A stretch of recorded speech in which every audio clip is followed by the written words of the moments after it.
Hello again and welcome to another Warhammer 40k Mordian Glory video. And before we get into today's video, I would like to say a huge thank you to Seth Salyers for sending in some awesome pictures of his Imperial Guard army, his Praetorian Guard army. Absolutely fantastic models of Praetorians, and I think this is probably one of the most impressive collections of them that I've ever seen, and they're painted beautifully as well. Seth gave a little bit of information about them. So this is B Company, 1st Battalion of the 38th Praetorian Regiment of Foot, the South Boldak Borderers, and they're just really cool. And he actually got them commission painted I've never used these guys, by the way, so I'm just passing on this sort of recommendation from Seth himself. But he said he uses a company called paintedfigs.com, their Sri Lankan-based miniature painting service. He said was fair enough. It was like they did get some bad press on some 40k forms a few years ago, but he's had no problems with that whatsoever. So I thought fair enough. If he likes them, I'll mention it. But just going back to the models, it looks absolutely fantastic. Those old school Sentinels, that deep red on the coats, they just look so good. So good. So thank you, Seth, for sending in these pictures. It just looks amazing. It's a real treat to see a collection like this. A man after my own heart. Someone with a Praetorian collection like that. I've got my Mordians. Us metal model collectors are absolutely mad, but we love these armies, don't we? So thank you for sending these pictures, Seth. Like I said, I can't say it enough. Absolutely fantastic army. If anyone else has got any cool pictures they want me to use in my videos, then you can email them to me at mordianglorytv@gmail.com, or you can post them on my Facebook page. And there's a link to both of those things down in the description below. But without further ado, let's crack on with today's video. So today, guys, I want to talk about the ever-changing and rapidly changing state of competitive Warhammer 40k. And I thought it'd be kind of interesting to talk about this particular topic, how quickly things change, whilst looking at some old school metal miniatures, which they never change. Those are timeless, these old school sculpts. So I thought that'd be kind of an interesting little combination of what we're talking about and the pictures that are on the screen. So those of you that are involved in competitive 40k, or at least keep an eye on the scene or read the Reddit posts and all that kind of stuff, will know that the meta shifts pretty rapidly. I'd say the meta shifts every month at this point. That's coinciding with quite a rapid codex release, and with each one of these codexes being stronger and stronger. This is not a power creep video today, guys, though. We're not talking about the merits or not merits of that kind of particular system that we're involved. But it does change pretty quickly. So when Custodians came out, they rocketed to the top, and then Elder came out and they rocketed. Obviously the first people to do this were the Dark Elder. Grey Knights, now that there's been a balance patch, they're resurging again. Guard are more present than ever, if not actually winning anymore, but they are more present than ever. And so the meta it's constantly in flux. And so what I want to talk about is is this good, is this bad, and why it might be happening, and sort of the importance of taking this into account when picking an army or building a list, all these kind of things. I'll try and cover all of those topics in today's video, but I don't want it to go on for too long. So firstly, like we said, that's the rapid sort of coast release, and I would say, and this is sort of what I'm going to base the video on, that it's changing every 1 to 2 months, and that's between quarterly balance patches, FAQs, and codex and supplement and White Dwarf release and all that kind of stuff. Every month we're seeing a significant shift in the meta. So like last month, for example, Harlequins were dominating everyone, and now they've fallen away. 6 months ago you had, the month before that it was Custodians, I should say. Month before that it was something else. Month before that it was Admech, who were dominating everyone. Now they've fallen away. Dark Elder were dominating for ages. They've fallen away, but the way Dark Elder were dominating was very different. So originally it was Witches, and then it was Kabbalites, and then it was Thick City, and we had month after month. We had 3 months of a significant meta shift every time.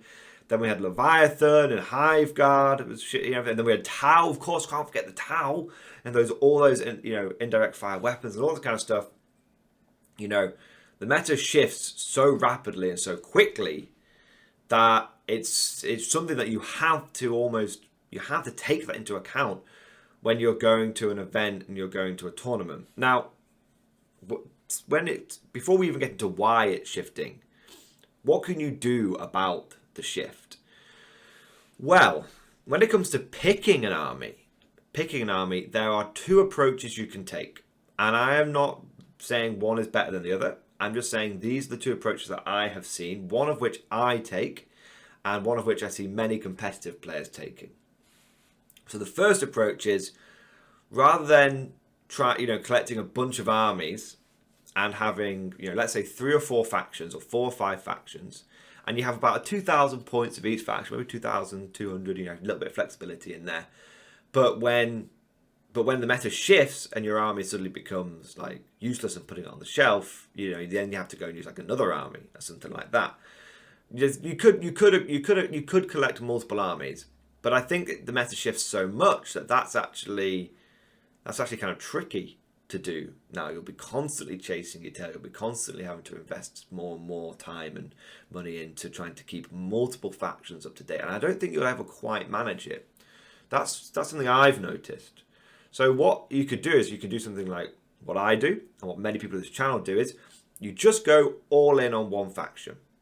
You go all in on one faction. You collect every option possible for that faction. So you have 10,000 points or 5,000 points of one army.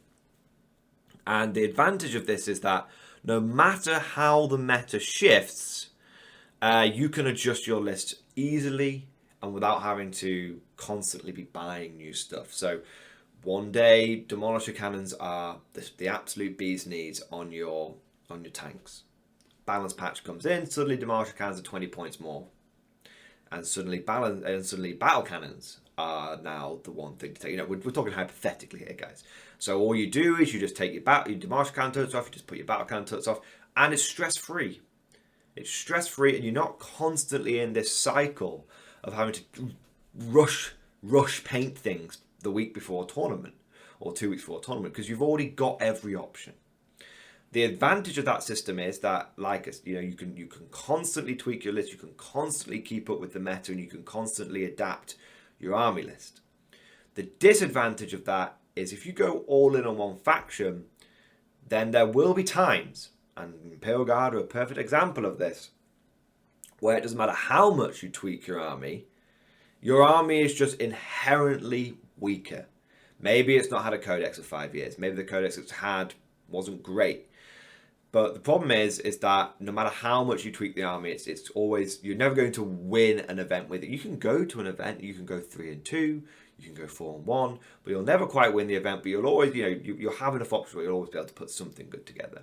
But it depends what you want from an event. If you want to win it, then this tactic can be risky because you'll have times like when maybe for 6 months your army will be tournament winning unstoppable, and that was Guard for the first 6 months of 8th edition. There were lots of reasons for it, but Guard were one of the strongest armies at the beginning of 8th, and they were tournament winning for 6 months. They were really, really good. So that's one approach. The other approach when it comes, and that that talks about picking. I've done a 2-for-1 there.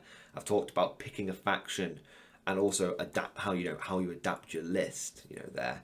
The second approach you can take though is you can fully commit to chasing the meta, and to do this you have to almost emotionally detach yourself from the army or armies that you're going to be collecting. So let's say you get an army, you 3 colors, you base coat it, you slap some you base coat it, you paint the gun silver, you do the shoulder pads yellow, and then you slap some basing medium on the base, you dunk it in a wash, and you can get an army done, and you get a competitive army done in a weekend.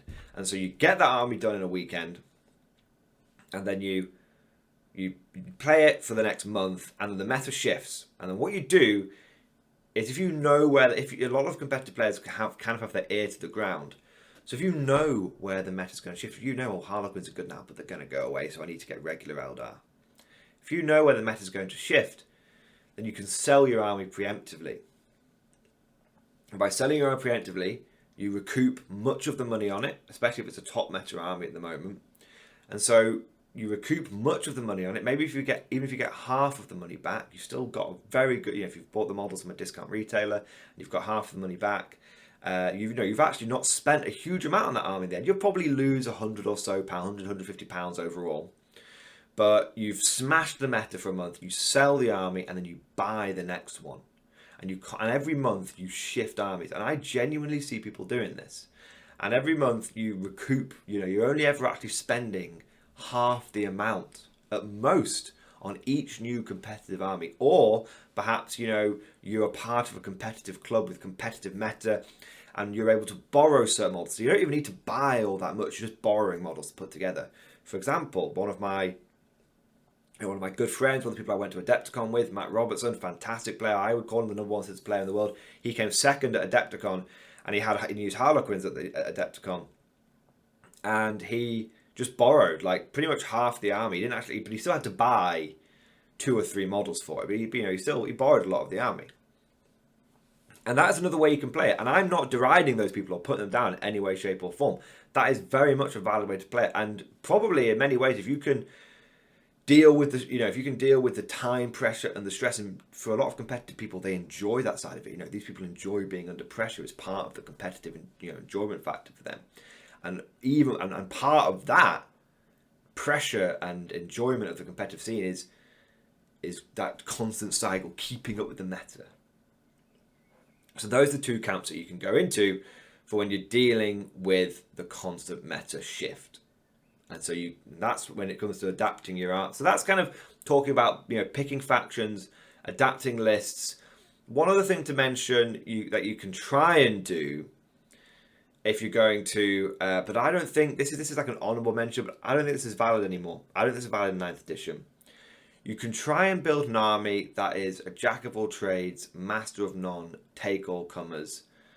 And you kind of have to do this to a certain extent because you don't know what you're going to face at a tournament. You might build an army to take on the current meta, which is all elite models, and then some crazy bastard turns up with the Black Tide and beats you, and he shouldn't have done, but he did because you weren't ready for that list. There's always that kind of thing. So you can try and build a take-all-comers list. So, Marines are often really, really good at this because their units are often able to do a bit of everything. I mean, that's not strictly true anymore. You obviously have combat specialists, you have blah, blah, blah, blah. But Marines are one of the armies that will always turn up at tournaments and will always have a really strong tournament presence, even when they're in the toilet. Because no matter what happens, if you turn up with Marines, you're probably going to win at least 2 games of your tournament, even when you're struggling, because they're just adaptable, they're just flexible, they're just good, And there's other armies out there like that. I'm using Marines as a very long-term example of a faction that's always been okay. Some people will go in the meta right now, Marines are struggling, blah, blah, blah. I'm talking we're talking long-term scope there. And that's one thing you can do. You can just build your 2,000, 2,500, maybe 300 points worth of Marines. And you're just like, you know what, this is fine. I'll always go to a tournament and I'll always do okay. I'll always get a win under my belt, and that's fine. And again, it's what you want to get from that tournament. And that's an approach you can have. You don't have to invest in 10,000 points for Imperial Guard. You don't have to. You can just buy 3,000 points of Marines or 2,000 points of Marines and just use that army. That's still a totally valid option. That's sort of like, that's door number 3.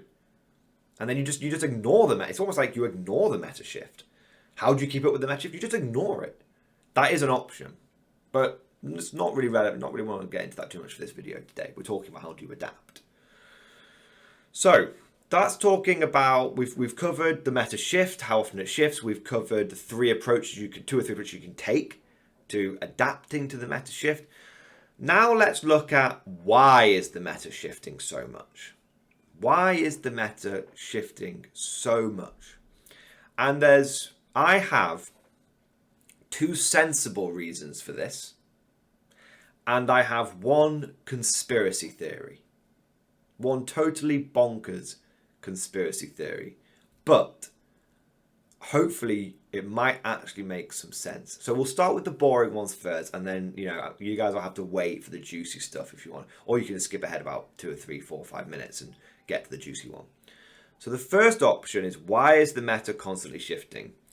And that is because the community and Games Workshop are constantly trying to balance a game which will inherently never be balanced. And that's not me moaning about it, and I'm not saying Games Workshop are doing it intentionally or anything like that. That's not the kind of video we're talking about. It's not a salt video today, guys. Be like the mighty slug, avoid the salt. That's what we're being like today. And I didn't come up with that saying. Someone in the comment section put it down there in one of my previous videos, and I said I had to use it. So, how do you, what we're constantly asking for balance, but 40k will never be balanced because there's just too many factions. And that's a good thing. It's great to have faction variety. There's literally something for everyone. It's why 40k is always going to be on top. Even if Games Workshop explodes and dies, 40k will always be one of the most popular hobbies, tabletop hobbies, because there's something for everyone. You want to be a guy that likes regular military soldiers, likes World War II and that kind of stuff, collect the Imperial Guard. You want to collect the aliens from Alien, collect Tyrannage. You want to collect a bunch of clowns that dance around whilst, caressing you but your face falls off, collect Harlequins. There's some you just want to collect the epitome of evil, actual fucking demons from hell, collect Chaos Demons. You want to collect elves with guns, collect Eldar. My point is, there's something for everyone. But the problem with that is there's so many factions. There's so many factions within factions. You've got Guard, you've got Scions, you've got the Navy, you've got all these kind of things. You've got Marines with 10 different, you've got 12 different flavors of Marine. Because you've got so much variety, it's impossible to balance it. Marines alone will be, if you just had Marines, it's impossible to balance it. There's so many unit options. There's so many chapters with the Marines. You'll never balance it. Horus Heresy is more balanced than 40k, but it's not a balanced game system because and that's just Marines. But and that doesn't even have Primaris Marines in it. But it's just got bolters in it. Still not balanced. It's more balanced, but it's not balanced. And 40k will never be fully balanced. There's too many levers. A great example that I see used all the time, and I'm going to use it now, is StarCraft. StarCraft has I will admit, this is about 10 years ago, but I'd played StarCraft 2 when it first came out, semi-competitively. I was a Bronze League, Silver League hero kind of thing. And they never balanced, to this day, they've never fully balanced StarCraft 2. And that has 3 factions and 24 units per faction, roughly. I'm way out of the loop, guys. I'm using it as an example. So, because it will never be balanced, but because we're constantly asking for balance, Games Workshop is constantly like a mad scientist in a laboratory, pulling one lever, a bit of steam comes out, pulling another lever, a bit of smoke comes out, pulling another lever, a bit of metal falls off, pulling another lever, there's a grinding of cogs, pulling another, they're constantly pulling the levers, and things are constantly changing, but they're never quite getting the system, the steam engine, they're never quite getting the pig iron, they're never quite getting the machine to work 100%. They can get it to 80%, but they'll never get it to 100%. So that's one reason why it's constantly changing. Sensible reason number 1. Sensible reason number 2 is we've got this release schedule, the way the release schedule works. So because everything is drip fed in 40k, and this is, again, we could go off on a tangent about digital rules, but we're not going to. Because everything is drip fed, there's always going to be power creep. There's always going to be a slight, the next thing's going to be a little bit better, or every time there's a new release, a new model comes out, every time a new faction comes out, a new whole range comes out. This constant power creep, this constant drip feeding of release means that inevitably, even if it's just an inch forward, something shifts. And that is the other sensible reason. Essentially, it's the release schedule, and due to the nature of it and the nature of power creep, it's less so much Games Workshop trying to balance things with balance patches and FAQs, stuff like that. That was the first. This is more to do with just a flat out release schedule, flat out drip. And every time a new codex comes out, it's either it's really powerful, or because it's changed significantly. Sometimes it's not even super powerful; it just changes significantly. The meta shifts, and then now you have to take that into account. So those are the 2 sensible reasons. Please now get out your tinfoil hats and put them on. Because I think, this is my conspiracy theory, and I have no evidence to back this up, or I can only report what I'm seeing with my own 2 eyes. I think Games Workshop is constantly shifting the meta to battle recasters. To battle ChinaCast. Okay? Crazy, right? But hear me out. during 8th edition, when things weren't changing as much, there was still change, but they weren't changing as much, especially in the first 18 months. People were going mad. So many people were returning to the hobby. So many. And people were just collecting faction after faction. But Games Workshop, but it's still 40k at the end of the day, and so it's still expensive. But you had think of companies like Anvil Industries, think of companies like War Games Atlantic. These are just third-party alternatives that were exploding. And then you had things like Recasters, and people were like, as Games Workshop were retiring certain models, people were going to Recasters. Or as people wanted to get the latest meta faction, they wanted to buy the whole army, they would go and they would either get them third party or they would go to a recaster. Because quite frankly, and I'm just going to talk about recasters, I'm not one to partake, but a lot of people do, and for many, many reasons they do so. And I saw this down at my local club, where people, recasters, the quality was getting so good that you couldn't tell the difference between a GW plastic kit and a China cast one, let alone people getting Forge World stuff. And of course, we had all the Forge World dreadnoughts with like at the end of 8th edition with the Iron Hand dreadnoughts. How many people really bought a Chaplain dreadnought when they didn't even sell them at one point? Do you know what I mean? Like, how many people bought a legit Leviathan dreadnought? They didn't. They were all recasters. The vast majority of them recasters. That's why Games Workshop was talking about like weighing resin, and if you haven't got this your Forge World certificate, you can't use the model, and all this kind of stuff. And recasters were exploding. And I can tell you, when the meta shifted, it shifted for a good 3 or 4 months.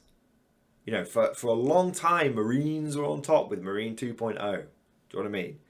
And with Dark Elder in 9th edition, let's bring it home a little bit more recently, Dark Elder were good for 6 months. Dark Elder were good. Okay? And people were literally buying whole armies of AdMech, whole armies of Dark Elder, off recasters, and getting them built and painted by a commission painter, because the army cost them tuppence. So, cost them nothing for our American cousins. And, the army cost nothing, and they were able to get it painted up really quickly. You couldn't tell the difference afterwards. The kits were that high quality. And people were just using. How many people have covered recasters? It's a big issue for Games Workshop to tackle. But do you know the problem with recasters is they're often overseas, and the problem with recasters is that it often takes a bit of time for the models to turn up.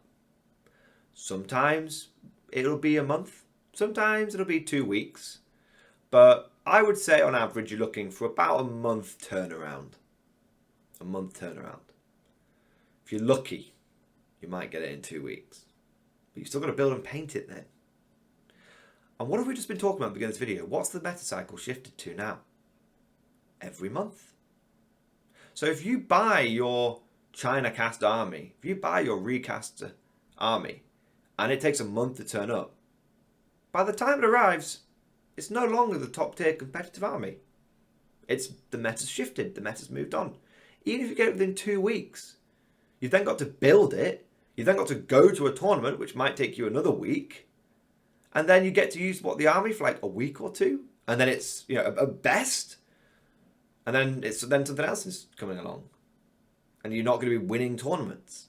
And this is what these competitive players wanted to do. They want to win tournaments.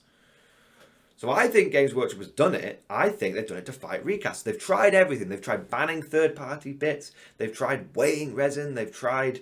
you've got to bring your Forge World certificate. You've got to bring your receipts and all this kind of stuff. They've tried everything. And what they've realised is that none of that will work, because you can't regulate that outside of their own events.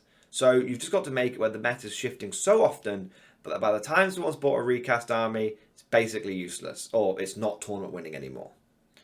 And that's my theory, and my evidence for this is my local scene and what I've seen online as well. So in my local scene, a lot of people, like I said, there's like 5 or 6 people who are really hitting the China cast hard because they were chasing the meta as hard as possible. And those people, I've seen people who literally have recently were basically exclusively China cast a year ago buying Games Workshop, going to the local Games Workshop and buying up all the Harlequin boats, buying up all the Craft World stuff.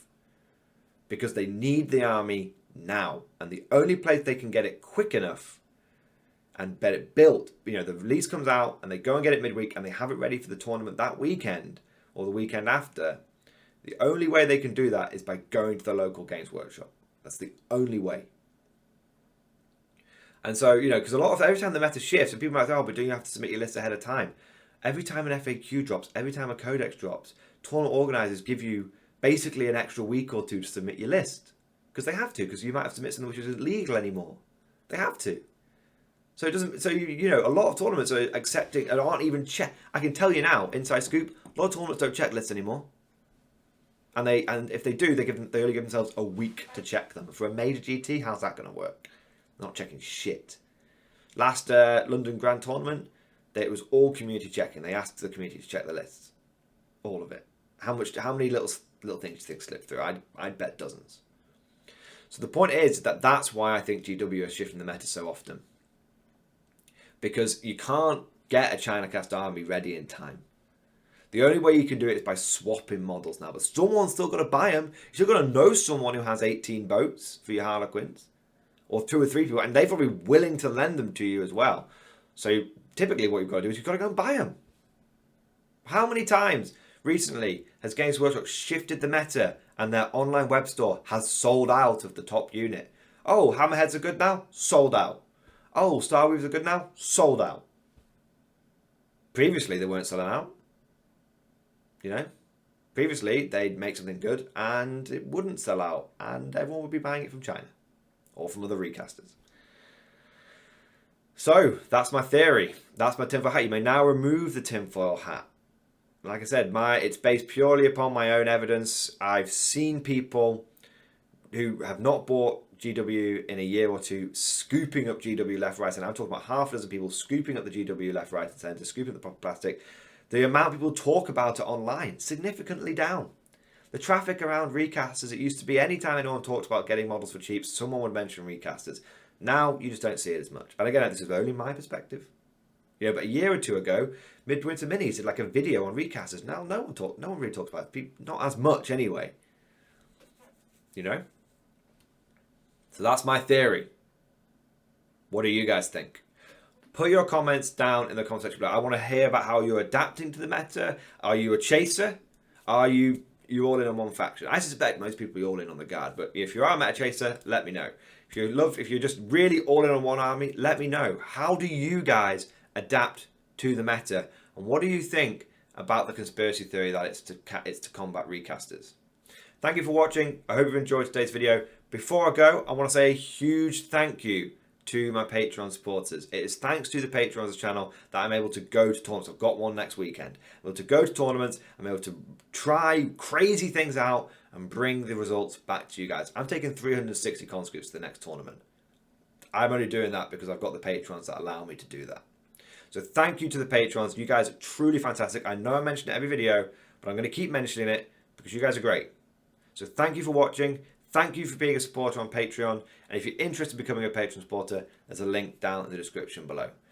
Thank you, everybody. Hope you enjoyed today's video. And of course, I'll see you guys next time.